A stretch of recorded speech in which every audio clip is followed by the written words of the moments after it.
how I made this industrial pipe sewer type building for my Urban Modular Wargaming board. Hi there, my name is Chris from Goodness Scenery, and in this video I'll be showing you exactly how I put together this simple but rather beautifully disgusting urban building, which I think works really well on my board. So it's pretty simple, so let's get into it. Now, to begin with, make sure your cat is on the scene to supervise things, but this building is formed of two sections. So the first one is 14 centimeters by about 9 centimeters. So I started by making the two edge pieces, which are 14 centimeters square, and then drew a vertical line 1 centimeter in with a biro, and this forms a concrete post for the corner of it. Now for the middle section, I'm going to be rolling it with this brick roller, just rolling it across with some pressure, and that provides some brick texture. Then doing a horizontal concrete post, followed by some more brick texture on top. It's kind of forming the idea of there being a floor on the other side of this. Now with all of the concrete stuff, whether it's the ceilings you'll see later or the concrete posts, we're going to be rolling that with a piece of balled up aluminium foil or tin foil, and that makes a concrete texture. Now for the edges of this first section of the building, they were 14 centimeters by 7, but constructed in the same way. So I did 14 centimeters square, did all of the detailing on it, and then just cut it down the middle so that it was all matched up nicely. So again, adding the detail with the tinfoil here, and here I am cutting it in half. And for the first section, that's all that's needed for the sides and the edges, and then cutting a suitably sized piece of foam to act as the ceiling to go in between that all. And then on one of them, just cutting out a door, nothing more complicated than deciding how big and whereabouts the door is going to be. Before then cutting that down lengthways to form a thinner part of it, which then formed a template for a bit of plasticard to be a door. Later on they'll be stuck together. The cat came back in at this point. The foam in the door will be stuck together, and then that will all slot in there, but there's a couple of things to do before that can happen. For the ceiling texture, as I mentioned earlier, just rolling that with aluminium foil. And this is 10mm XPS foam. I'll put a link in my description. I buy 20mm XPS foam and cut it down because I use 20 a lot more than I use 10. But you buy whatever foam you want. There's a link in the description, as I mentioned. Now for the long side, which has not got the door in it, that's where the other part of the building is going to connect to. So just adding the brick texture there and not having to do the whole side, because it's only a small amount of it is going to be seen. Now there I was just deciding exactly how long the attaching building was going to be, and I decided that 10 centimeters is enough. So these are two 10 centimeter square sides, and then an 8 centimeter by 10 centimeter piece to slot into the middle of that. Now with all of that, I'm going to be detailing it exactly the same way. So brickwork for the most part, and then a horizontal concrete line on the rest of it. And then I added some further detail just by scratching a biro into the surface to form some cracks which may have formed in the bricks. So nothing overly complicated there. And again with the tinfoil, as you see. Next up was to do the ceiling piece. So this is all most of the pieces together. The final one was just the ceiling piece that was going to go in between the second part of the build. So just rather than measure it out with a ruler, I decided that I would actually just hold the pieces up against it just to try and make it as accurate as possible, and then again with the tin foil, just to make it look like concrete as much as possible. And then the final thing in terms of cutting up the foam was to just cut a couple of notches out that were the same width as the door in a couple of places, and these will act as a space for ladders to go from the floor up to the roof. So I did one on the lower section and one on the higher section, and that is all of the foam complete. I really recommend you pick up some of these pipes. There's a kid's pipe puzzle, they call it, but it's just like a small construction thing. There's a link in the description below, and I just chucked some together into what I thought would be a fun shape to be attached to the side of the building, and then used one of the pieces as a kind of blunt plastic drill just to cut a hole in the foam so that the pipe could then kind of look like, well, literally was going into the building. And yeah, as you can see, that's what it is going to look like. Then I cut a little bit of sprue, and I chose one with a little circle bit to look like a door handle, and then just super glued that to the bit of plastic card that I'd cut from earlier so that it looked like a door handle.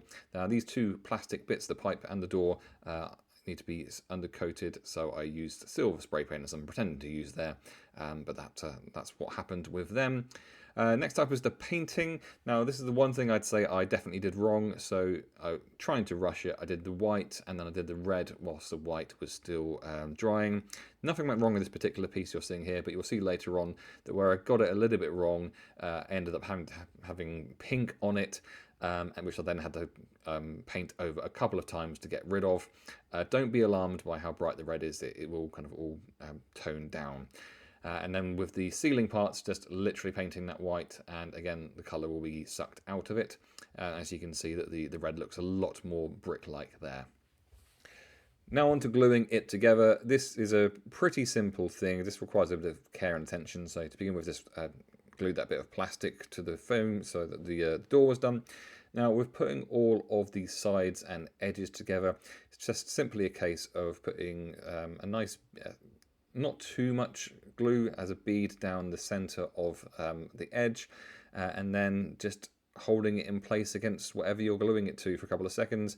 You can use a straight edge to make sure that you're lining it all up properly, but essentially if you've cut all the pieces accurately, it's really obvious exactly where everything goes, and it's more or less just a case of doing it. This end here is a little bit more complicated because you're doing 3 edges at once, but it's not overly complicated. So I decided that I'd do one part of the building, put it all together as I did there, and then I do the second part of the building and then glue those two big pieces together rather than trying to add on the smaller pieces to the big building. That's what I thought would work best for me, and it ended up being absolutely solid. So I did those two edges and one end, and then slot it in the ceiling bit. So that's 3 edges all being glued at once, but not particularly difficult to do, just a case of slotting that in. And then finally, and this is the only kind of bit that really requires a bit of care because you don't want to break it, but you do want a firm bond. So put some glue around the edge, pushed it in firmly enough for it to kind of grab a little bit. I did that vertically so it's in the right position, and then turned it on its back, and then I'm applying kind of upwards and downward pressure to make sure that all kind of sticks nicely. And here is me covering up the pink you can see on top of the building where I just got it a bit wrong. So I did a couple of coats over that just to cover up. And then finally here, because painting the door. Now this door, this paint, sorry, is called Achillean green, but as you can see on the door, I mean that's never, in no one's eyes is that green, but that's Achillean green from Games Workshop. I'm going to try something a little bit different with the rust on this. So this pipe is going to be going vertical. I'm going to a bit too much in a few places. And I've got this greystone flock. Just something like that. I'm going to have a bit more around here, I think, because leave that to dry for a bit.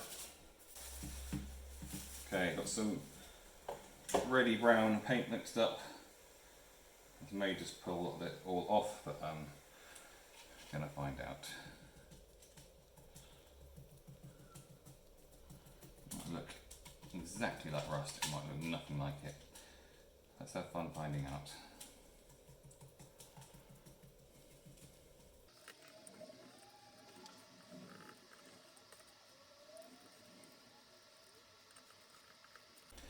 Okay, I'll leave it like that and see what it looks like once it has dried. Yes, it's drying a bit, but it's not completely dry. I'm going to take just this is a cutout from a Warhammer box, but any sponge will do. And I'm just going to do this, whatever this is, just to take away the streaks, get rid of some of the excess paint, create a nice little effect on it. And this block is rust, and the jury's out at the moment. I think it could be alright. Okay, I've got our thing which is dry. way too much orange paint. I'm just going to mainly concentrate this on the areas that we put this block down.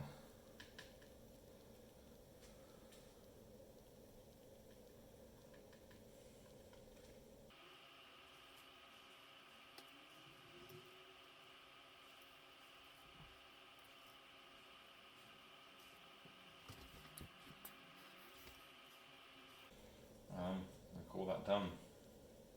So adding something else in which I very strongly advise you do beforehand, but it's a bit late once you stuck it together to do it beforehand.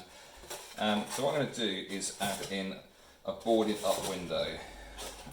So I'm going to go 4 brick heights up to here, actually maybe 5, and then just carefully cut along this line. Now I'm going to line up with the bricks here and go for there, without okay.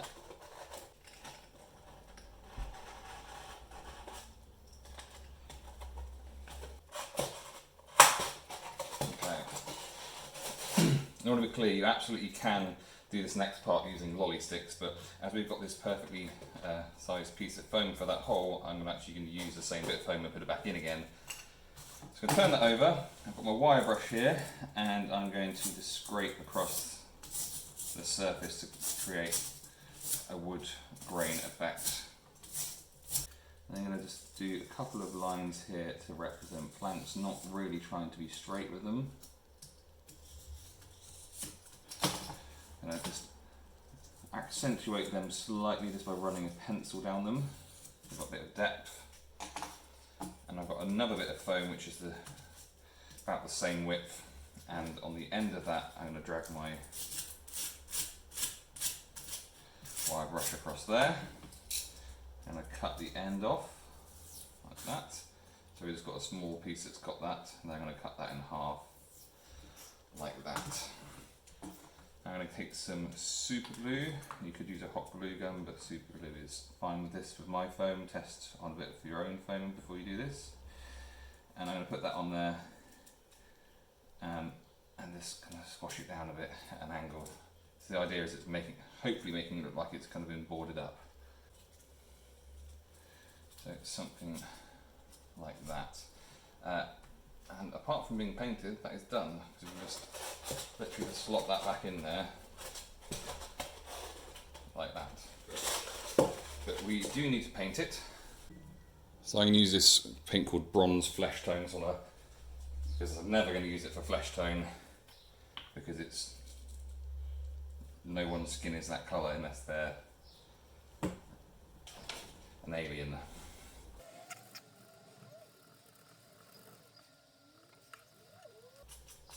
We'll see what this looks like. It's right. I might put this on some leather brown on over the top as a dry brush. I'll see how it looks once it's done. But essentially, that's finished. Now, where I've cut this a little bit out here and this a little bit out here, I want there to be ladders up the side. So it's going to be like a rung ladder. So for that, just taking a paper clip, and we're going to bend it off at 90 there. So these are going to be 2 plier widths wide, so we'll go 1, roughly line it up to where it was. That's where we then need to bend it there.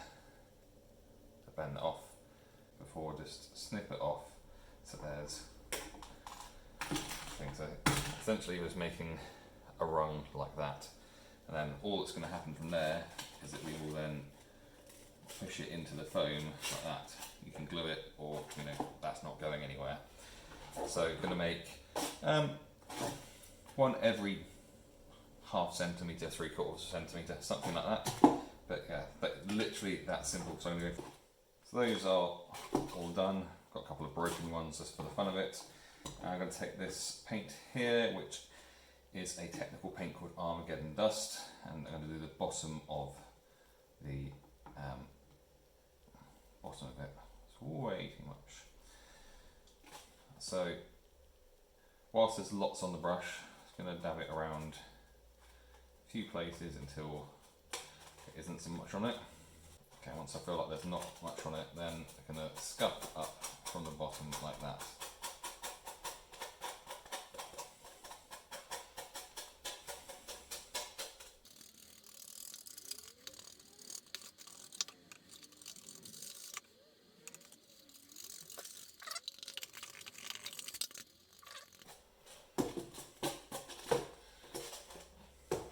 Just to give it a bit more of a worn look. Just to finish these rungs off, I've got some Gore Grunter, which is like an orangey brown colour. I'm going to go this on a few places and also allow it to be on the bricks as well, as if it's gone a little rusty. Literally just like that. It's just a tiny dab of a contrast paint. So add some final dashes of colour. Seraphim sepia here. And what I'm going to do with these is just randomly just dirty up some bits. Not particularly thinking about where it's going.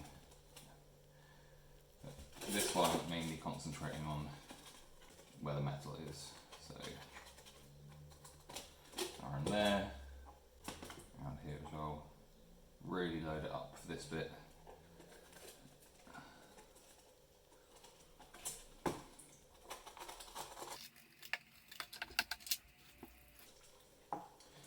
Some Euphonium Camoshade, so it's more of a green one. So I'm going to put this in a few places where I feel like water may have gathered, allowing things to grow a little bit. So in these corners here, and give a bit more colour to this surface here.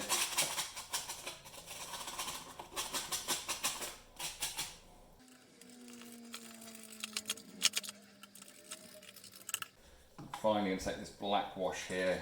This is really this is like Nuln oil on steroids that I bought by accident. It's actually turned out to be quite useful. So I'm going to load this up and then stick it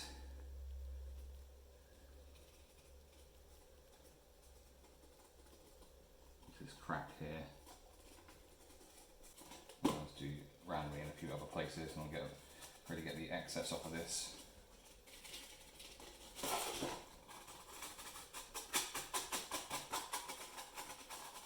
Okay, and that's done. I can go back to this, just spread it out a bit. And there we have the finished thing. I really love how this came together. I think it's simple enough. It's good enough, certainly, and the pipe really adds something to it, as does the board with that window. And so voila! A simple build. Really hope you've enjoyed this, and if you have, then please hit the like button. Please subscribe to the channel and hit the notification bell so you know when the next videos are arriving.